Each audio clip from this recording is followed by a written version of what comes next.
자, 그게 두 번째로 15장 2절부터 10절까지는 농부가 열매를 맺기 위해 하시는 일이 나와요. 이 부분이 좀 길어요. 그러니까 주님은 아버지께서는 크게 두 가지를 행하십니다. 15장 2절부터 3절까지는 가지를 치세요. 그리고 4절부터 10절까지는 생명을 공급해 주십니다. 우리가 먼저 가지치기를 볼 필요가 있는데 이 가지치기의 내용이 너무나 중요한 내용이에요. 포도나무 농사에 있어서 가지치기가 굉장히 중요하다고 해요. 그래서 농부는요, 과감하게 가지를 칩니다. 특별히 이 시대도 하나님은요, 이런 가지치는 역사들을 행하십니다. 물론 많은 사람들을 구원받고 최대한 많은 사람들이 주님 나라 가는 것이 좋겠죠.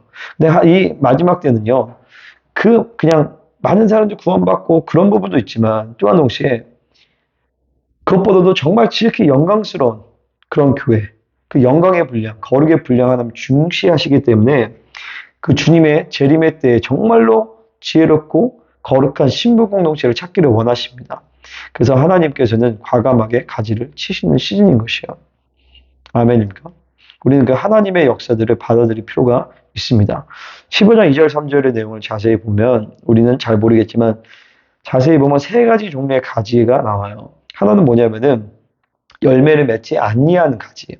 없어져야 되는 가지인 거죠. 그걸 우리는 격가지라고 표현을 할 수가 있습니다.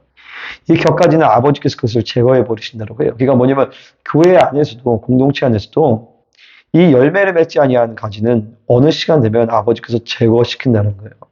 굉장히 두렵고 떨리는 일이죠. 무서운 일이에요. 하나님 사랑의 하나님 어떻게 그럴 수 있나요? 하나님은 그러십니다. 하나님은 사랑의 하나님이시지만 또한 동시에 우리를 사랑하시기 때문에 제거해야 될 부분은 제거시키시는 거예요. 심판할 분은 심판하시고 공의로 하나님 하시는 분들 하셔야 되는 부분들은 하나님이 그렇게 행하시는 것입니다. 이 양분이 몸으로부터 쭉쭉쭉 뻗어 나가야 되는데 이 열매를 맺지 않는 가지가 계속 양분을 빨아먹지만 열매를 맺지 않으면 다른 지체들이 다른 가지가 열매를 맺지 못하게 되는 그 가지가 오히려 죽게 된단 말이죠. 그래서 하나님은 긍휼로서 끊임없이 참으시고 기다리시다가 어느 시간이 되다가 그건 우리가 알 수가 없어요. 하나님께서 그를 제거시켜 버리시는 것이요. 그러니까 열매를 맺는 두렵고 떨림으로. 저도 이제 사역을 해보면 끊임없이 순종하지 않는 영역들이 하나님이 어느 순간 방치하지 않으세요. 어느 순간 끊임없이 하면 자기가 알아서 그러니까 뭐냐면 거룩에 대한 타협을 해버리면 교회는 끝이 없거든요. 우리가 거룩에 대한 타협을 하지 않고 계속적으로 진리를 선포할 때 그 말씀에 의해서 성도들은 일종의 그러니까 가지쳐지는 역사들이 일어나게 되는 것입니다. 두 번째는 뭐냐면은 원가지예요. 내가 원가지고 하나님께 붙어있는 가지인데 거기서 또 잔가지가 나오는 거예요. 그러니까 격가지, 잔가지, 원가지 세 가지가 나오는 것이죠. 그래서 너희는 이건 택하신 자들이 그리스도의 제자란 말이죠. 이들은 그럼에도 불구하고 원가지임에도 불구하고 잔가지들이 있는 거예요. 제거시켜 버려야 되는 잔가지들. 그래서 주님의 말씀으로 그것들을 깨끗하게 하시는 것이죠. 그래서 우리는 끊임없이 내 안에 있는 잔가지들을 제거시켜야 돼. 어떻게 제거하냐? 하나님의 말씀을 받아들임으로 말미암아. 그래서 그리스도에게 속해 있다는 것과 참 교회 안에 속해 있는 것은 같은 맥락이에요. 내가 그리스도에 속해 있다면 참 교회의 지체됨을 이루고 속해 있게 됩니다. 그러니까 뭐냐면 그리스도께서 포도나무 되시고 우리가 가지가 되는 것처럼 이거를 교회론 쪽으로 바울이 이제 승화시켜서 얘기하는데 주님은 교회의 머리가 되시고 교회는 그리스도의 몸이 되는 것이고 그리고 여러분 한 사람 한 사람은 그리스도의 몸의 지체가 되어지는 것이에요. 그 몸의 지체로서 역사하기 위해서는 어떻게 되겠어요? 몸에 붙어 있어야 되겠죠. 교회됨 안에 붙어 있어야 되는 거예요. 그리고 그 교회는 그리스도의 머리 되심의 통치 안에 있어야 되는 것입니다. 그러면서 그 교회를 통해서 참교회를 통해서 선포되는 하나님의 말씀을 따라서 계속적으로 잔가지들을 제거시키는 그 잔가지는 무엇을 얘기하냐? 내 안에 세상적인 경향성 혹은 다른 진리와 복음의 흐름을 받아들인 것들, 잘못된 신학들 이런 것들이 그러니까 먼저는 공동체 안에 있다면 내가 어설프게 알고 있는 것을 제거시켜버리고 교회를 통해 선포되지 하나님의 말씀에 있는 그대로 가감없이 받아들일 때 그때 성경적 성장이 빠르게 일어나게 되는 것입니다. 그때 본래 이제 원가진 성도들은 계속 하나님의 말씀을 받아들이면서 계속적으로 회개하고 내가 새 언약의 존재로서 지금도 그 말씀으로 인해서 깨끗해지고 그 말씀의 순종함으로 회개되어지면서 회개할 때마다 예수님의 보혈을 정결케 하면서 그리스도 안에 더 깊이 붙어있게 되어지는 역사가 일어나게 되는 것이죠. 그럴 때 자연스럽게 우리는 열매를 맺게 된다는 거예요. 갈라디아서 5장 23절의 말씀에서 이 같은 것을 금지할 법이 없느냐 이렇게 얘기해요. 뭐냐면 성령의 법이 우리 안에 가동될 때 성령의 열매를 맺는 것이 금지할 법이 없다라는 것이죠. 열매를 맺지 말라고 해도 열매를 맺게 된다는 거예요. 성품과 인격과 삶과 이런 모든 영역 가운데서도 그리스도에게 붙어있기만 한다면 또 교회로적 측면에서 보면 참교회에 우리가 지체됨을 이루고 그 말씀과 진리의 흐름 가운데서 리더십의 흐름 가운데 있다면 그 영혼은 성장하게 되는 것입니다. 아멘입니까? 교회는 돛 닦는 것이 아닌 것이죠. 두 번째로 무슨 일을 하시냐면 생명의 공급을 하세요. 이거는 좀 내용이 길어요. 크게 세 가지가 나옵니다. 첫 번째로는 내주와 임재, 그러니까 성령님을 우리 안에 부어주신 거예요. 15장 4절부터 6절에서 보면 내 안에 거하라 나도 너희 안에 거하리라. 뭐냐면은 내가 그리스도 안에 있기 위해서는 성령 안에 있는 것이죠. 이거는 내 안에 계신 성령님을 집중하고 그분을 인식하고 받아들일 때 우리는 그분 안으로 들어가게 되어 있어요. 그러니까 이게 신비스러운 얘기가 아니라 내 안에 계신 성령님을 인지할 때요. 그분을 받아들일 때 쑥 하고 임재 안으로 들어가게 돼요. 그러니까 그리스도 안에 있는 것이죠. 그러면 내가 내 안에 계신 성령님을 인지하는 것은 무엇을 얘기하냐? 여러분 우리가 예수 믿고 거듭나면 내가 내 안에서 새 사람의 존재가 생기는 거예요. 내가 본질적으로 새 사람인 것이죠. 그 새 사람은 하나님을 인식할 수 있는 존재예요. 하나님을 받아들일 수 있는 존재예요.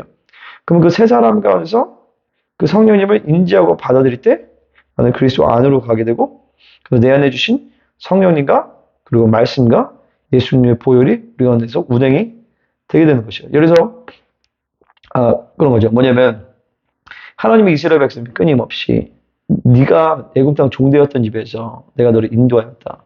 그 구원받은 사건에서 하나님이 계속적으로 말씀하십니다. 모세여경에서도 그렇고 선지서에서도 계속적으로 야 너가 구원받은 자다.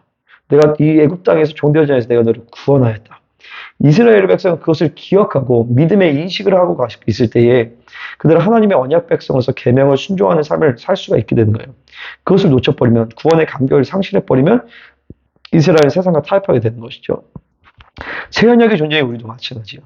내가 지옥에 빠지고 지옥 구덩이에서 영원토록 살아야 되는 존재임에도 불구하고 그 하나님께서 우리를 사랑하심으로 말미암아 예수님 우리를 구원하셨고 그 결과로 구원하시고 뿐만 아니라 우리 안에 성령을 주시고 내 영을 소생시키시고 성령을 주시고 예수님의 보혈을 뿌려주시고 그리고 하나님의 말씀 새 언약의 존재로서 돌판에 새겨진 말씀이 아니라 그 십계명의 돌판이 새겨진 말씀이 아니라 그 말씀 우리 신비 가운데 새기셔서 내 안에서 말씀과 성령과 보혈이 운행되는 새 언약의 존재로 창조하신 것을 날마다 우리는 믿음의 인식 가운데서 내가 새 언약의 존재로 살아갈 수가 있는 것이고 그럴 때 내가 그리스도 안에 사는 삶 성령이 나를 이끄시고 성령에 의해서 살아가는 삶을 살 수가 있다라는 것입니다.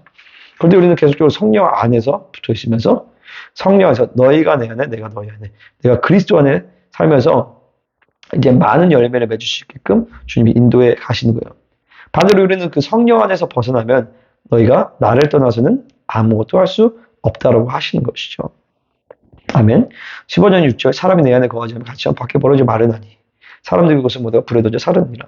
성도가 그리스도인의 존귀와 새 언약의 존재로서의 하나님 주신 것들을 잃어버리고 상실하면 우리는 아무것도 못해요. 거룩의 종기를 잃어버리고 성도의 정체성을 잃어버리고 그럼 우리는 신의 성품에 참여한 자로 신성의 능력과 권세로 하나님의 자녀됨에 하나님의 아들의 권세로 살아가는 존재인데 그걸 상실해버리면 우리 세상 사람과 똑같이 살아가는데 이게 세상을 당할 수가 있습니까? 거기다 원수들의 공격이 있죠. 그러면 사람들이 그것을 모아다 부르는 세상의 종로로 타게 되고 세상으로부터 조롱을 받게 되는 이런 비참한 그리스도인의 삶을 살 수밖에 없다라는 것입니다. 그래서 우리는 인재를 먼저 해결하기 전에 내주의 문제를 해결해야 돼요. 내주하신 성령님을 인지하고 받아들이고 그분을 존귀하게 되고 그분을 따라 살고 그럴 때 임재는 하나님께서 자연스럽게 우리 가운데 결정해 주신 거예요. 골로새 1장 19절에 아버지께서는 모든 충만으로 예수 안에 거하게 하시고 우리가 그리스도 안에 있을 때 아버지께서 그리스도 안에 모든 충만으로 행하신 것을 우리가 그 안에 우리가 그것이 우리 안에 풀어지게 하시는 것이죠. 골로새 2장 3절에서 그 안에 지혜와 지식의 모든 보화가 감추어져 있느니라. 우리가 그리스도 안에 있을 때 그리스도에게 주어진 모든 지혜와 지식의 충만함이 또 우리 안에 것이 되는 거예요. 골로새 1장 10절에 만물이 그의 안에 함께 섰다고 했어요. 만물이 그리스도 안에서 조화를 이루고 있는데 우리가 그리스도 안에 있을 때 만물이 우리 안에서 조화를 이루고 형통의 모든 것이 하나님 안에서 우리 안에 정렬이 되어지는 것이죠. 그래서 만물을 복종하게 하신 하나님의 뜻이 우리 가운데 이루어지게 되는 것이죠. 더 나아가서 골로새 2장 9절에서는요. 신성의 모든 충만이 육체로 그리스도 안에 거하셨다고 하는 거예요. 그래서 우리가 신성의 성품에 참여할 수 있게 되는 것이죠. 신성의 모든 충만이 그리스도 안에 있을 때 우리 가운데서 실체화되어지는 것입니다. 아멘. 그 다음에 두 번째로 말씀의 공급인데 이것은 다음 영상에서 보도록 하겠습니다.